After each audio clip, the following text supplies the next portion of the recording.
À 12h30 sur Antenne Réunion, bonjour à toutes, ravi de vous retrouver. Voici les titres à la une de votre journal. De plus en plus de communes ouvrent les écoles. Celles qui feront de la résistance seront mises en demeure.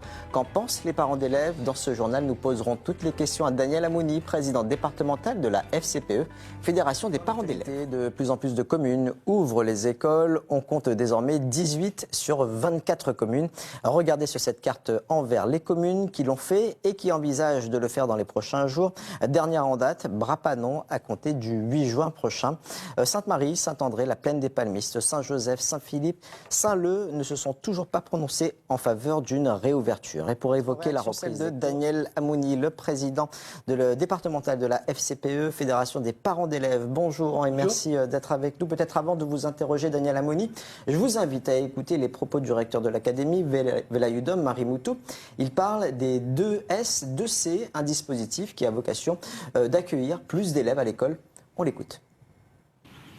L'une des possibilités d'accueillir davantage d'élèves, sans déroger à la règle d'avoir au maximum 15 élèves dans la classe, est le programme Sport, Santé, Culture, Civisme, maintenant connu sous le terme 2S, 2C, qui doit permettre d'accueillir des élèves avec un encadrement périscolaire.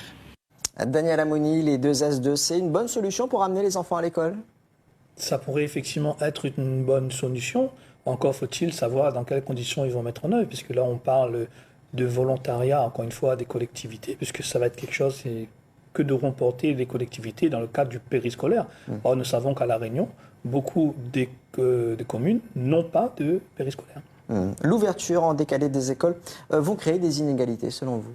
Elles vont, en tout cas, ils vont les accroître, puisque comme on ne pourra pas accueillir tous les enfants à l'école, puisque pas plus de 15 élèves par classe, et on sait très bien qu'aujourd'hui, les capacités, ça a été dit dans la conférence hier, qu'on a atteint la capacité maximale avec à peine 30% des élèves qui sont retournés à l'école, on a déjà atteint la capacité maximale d'accueil dans l'établissement. Donc comment est-ce que nous allons faire pour accueillir 100% des élèves si demain, les parents décidaient de mettre tous les enfants à l'école. Donc on ne pourra pas le faire d'ici la fin de l'année scolaire, malheureusement. Et donc du coup, oui, on a un accroissement des inégalités entre ceux qui vont pouvoir aller à l'école et ceux qui vont rester à la maison. Est-ce qu'il est temps aussi que les maires arrêtent de faire de la résistance? Alors moi, je ne suis pas persuadé que les maires font de la résistance, mais ça, c'est de la communication. On est dans la guerre de la communication entre le préfet et les maires.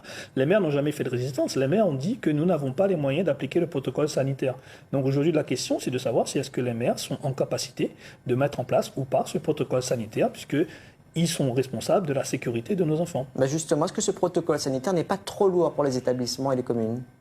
En tout état de cause, il est difficile à mettre en œuvre. Quand on discute avec les différentes communes, on s'aperçoit qu'il y a des contraintes qui leur sont imposées et qu'ils ont des difficultés à le mettre en œuvre. Ce protocole a été élaboré par le gouvernement sans aucune concertation avec les collectivités, sans aucune concertation avec l'éducation nationale, enfin les enseignants, sans aucune concertation avec les parents d'élèves. Donc c'est arrivé, on nous impose un certain nombre de choses et les communes doivent faire face à ce dispositif. Donc aujourd'hui, quand on voit la réaction des communes, c'est qu'effectivement ce protocole est aujourd'hui trop lourd à mettre en œuvre. À la FCPE, est-ce que de nombreux parents d'élèves souhaitent une reprise des cours? Alors, nous avons fait un sondage, un questionnaire auprès des parents. Alors, il y a des parents FCPE, des parents non FCPE qui ont répondu à ce questionnaire. Donc, à la date du questionnaire, 70% des parents n'étaient pas d'accord pour la reprise de 18. Et plus de 60% étaient pour une reprise au mois d'août. Merci beaucoup Daniel Amouni, le président départemental de la FCPE, Fédération des parents d'élèves, qui était l'invité de ce 12-30 week-end.